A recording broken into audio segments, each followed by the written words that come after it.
For the record, I'm done trying to make y'all comfortable.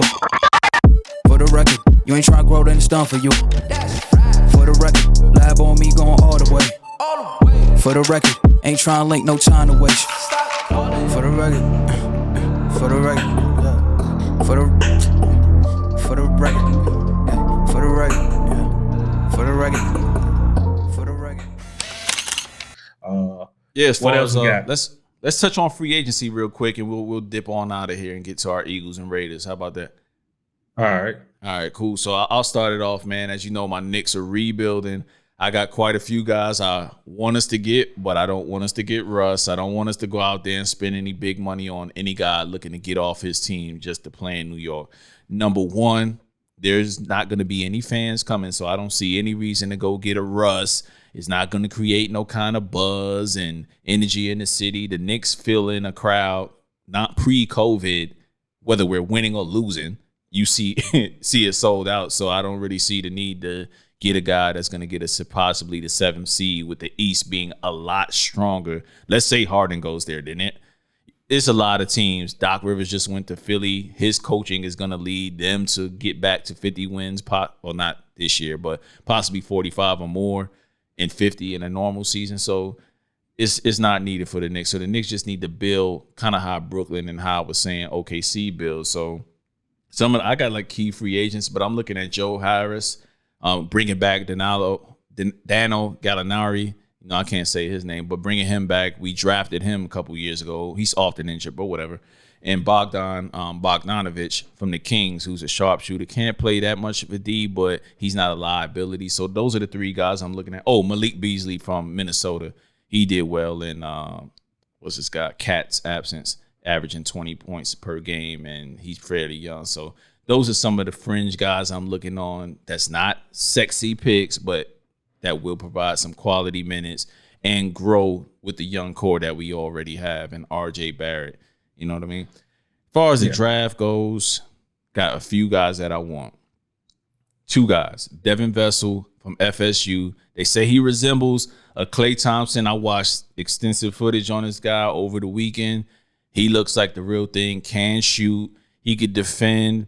He's not a liability out there. He also has a projection to be a lot better than he actually is in the draft. So to get him at 8 would be great. I think he's going to sink even further, but I think that's the guy that fits our team the most. I would want Obi Toppin from OSU, but that is not going to happen unless we trade up, and he's not worth trading up for as much as I like his game, and he's the most NBA ready, and I think he'll be the rookie of the year depending on where he goes. So Devin Vessel is my first guy, and right behind that, I know a lot of people are going to kill me and Knicks fans, but I like Killian Hayes. He played in Germany here, but his dad, he went to Villanova, if I'm not mistaken. But anyway, he played in the States, so he's a German-American dual citizen. Kid is a solid point guard.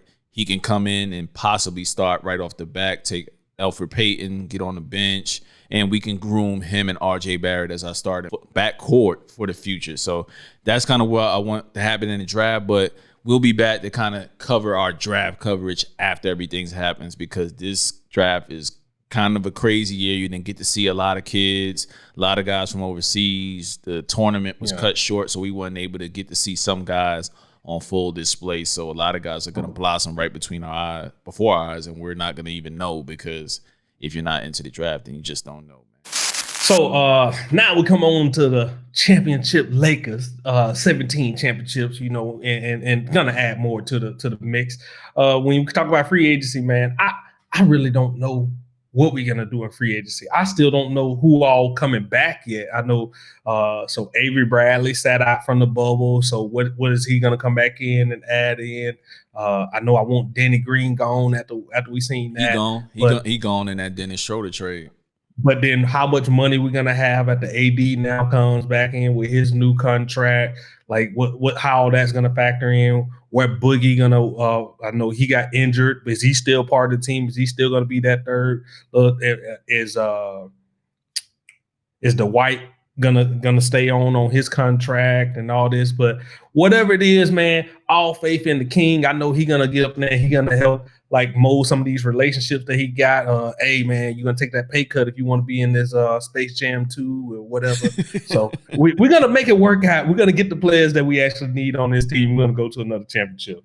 But it's a lot that I need to see shake out on the team first before I actually see what we need. So I'm still unsure about what we actually gonna have on the roster to start off with. So, and what's crazy about it is you got a guy that was in contention for being the sixth man of the year and Dennis Schroeder. So you got one of the best finds to replace Rondo, to replace Avery Bradley, and the production that those guys kind of brought throughout the season. Right now, LeBron is looking to get his bench squad, the guys that's gonna give him the time to get into season shape, because if you guys just won a championship in October.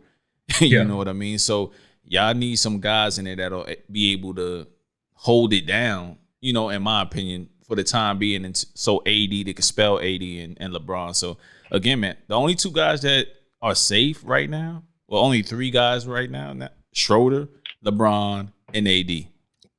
After that, you don't think KCP? I don't know. KCP may have played his way out of what he's due and what he's owed as a player. So I really don't know. He's what he proved in the bubble, man. A lot of teams may be willing to overpay, and y'all might not match. LaMelo, or what is that? Yeah, LaMelo Ball, man. Like, I understand the hype.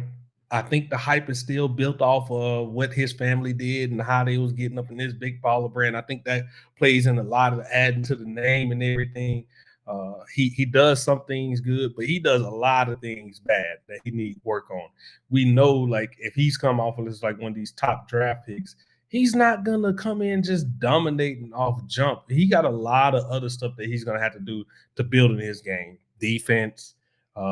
He's a good passer. He's a great passer and everything, but I still don't like none of their shot, their form on their shot, man. When they hitting those long threes, that little quick, little ugly little shot they have, him and Lonzo, man. I just don't like it. And it hasn't been effective for him this whole time. I know he throws them up, but he don't make a lot of those threes that he throw up, man.